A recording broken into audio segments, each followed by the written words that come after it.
Daily Darbar நேயர்கள் அனைவருக்கும் வணக்கம். 40 தொகுதிகளுக்கான மெகா எக்ஸிட் போல் சர்வே நம்ம பார்த்து கொண்டிருக்கும் போது ஒவ்வொரு தொகுதியாக பார்க்க அதிமுக தான் திமுக தான் வெற்றி பெற போகிறது அப்படின்றத கண்டினியூஸா பார்த்துருந்தோம். பட் இந்த தொகுதி நான் ஆரம்பிக்கும் போதே நான் கொஞ்சம் ஸ்லிப் பண்ணிட்டேன். அதிமுக தான் வெற்றி பெற போகிறது. இந்த தொகுதியை நம்ம அதிமுகவுக்கு ரைட் ஆஃப் பண்ணலாம் அப்படின்னு இருக்கிறோம்.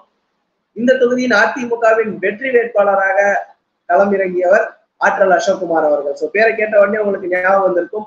கிட்டத்தட்ட 600 கோடி 593 கோடி தன்னுடைய பெயரில் இருப்பதாக, தன்னுடைய சொத்து மதிப்பு அப்படின்னு சொல்லி ஆற்றல் அசோக்குமார் அவர்கள் பிரமாண பத்திரம் தாக்கல் செய்த போதே இப்படி ஒரு வேட்பாளர் தமிழகத்திலிருந்து இருக்கிறாரா அப்படின்ற ஆச்சரியக்குறி எல்லாரிடமும் இருந்தது.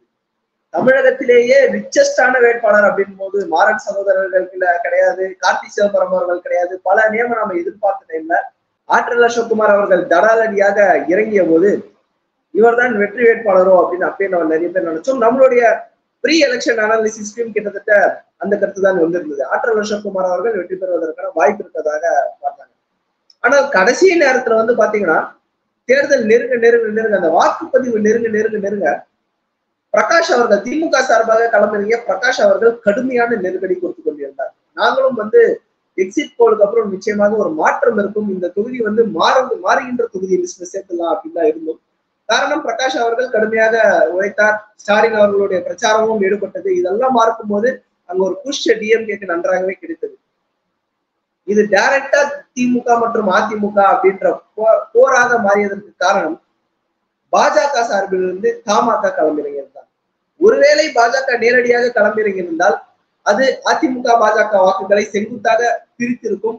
அந்த நேரத்துல பிரகாஷ் அவர்கள் திமுக சார்பாக எளிதாக வெற்றி பெற்றிருப்பார் அப்படின்னு தான் நம்மளுடைய சர்வே முடிவுகள் கிடைக்கிறது. தமாக இந்த இடத்துல ஒரு பெரிய இம்பாக்டை கொடுக்கவில்லை அப்படின்னு தான் பாக்குறோம். சைக்கிள் சின்னம் ஒன்று, தமாக என்ற கட்சி அமைப்பு ரீதியாகவே அந்த அளவுக்கு ஸ்ட்ராங்கா இல்லாததும் ஒன்று. அதே சமயம் பாஜகவின் தாமரை சின்னம் நின்றிருந்தால் இங்கே அது கொஞ்சம் போட்டி போட்டிருக்கலாம் அப்படின்னா, இருந்தாலும் அது தேர்ட் பிளேஸ் தான் வந்திருக்கும். பட் ஒரு டஃப்பான காம்படிஷன் இருக்கும் பாக்குறேன். இந்த ஈரோடு தொகுதியை பொறுத்த வரைக்கும் பெருவாரியான வாக்குகள் அதிமுகவும் திமுகவிடமும் தஞ்சம் அடைந்து விட்டது அப்படின்னு தான் நம்மளால புரிந்து கொள்ள முடியுது. சோ ஆற்றல் அசோக்குமார் அவர்கள் வெற்றி பெற்றாலும் இது ஒரு கடுமையான போட்டி இருக்கக்கூடிய தொகுதின்னு தான் சொல்றோம்.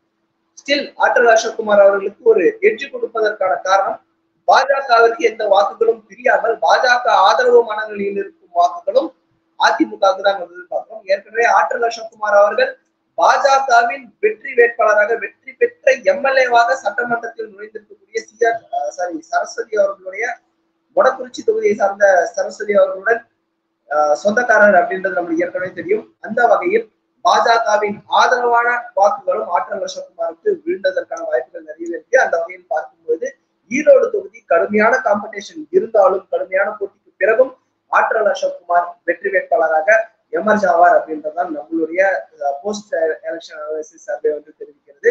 சோ ஈரோடு தொகுதி நாமக்கல் தொகுதிக்கு அடுத்ததாக ஈரோடு தொகுதியை நாம் அதிமுகவுக்கு கொடுக்கிறோம். இதுதான் நம்மளுடைய சர்வே முடிவுகள். அடுத்த வீடியோல இன்னொரு தொகுதியை பற்றி சந்திப்போம். நன்றி.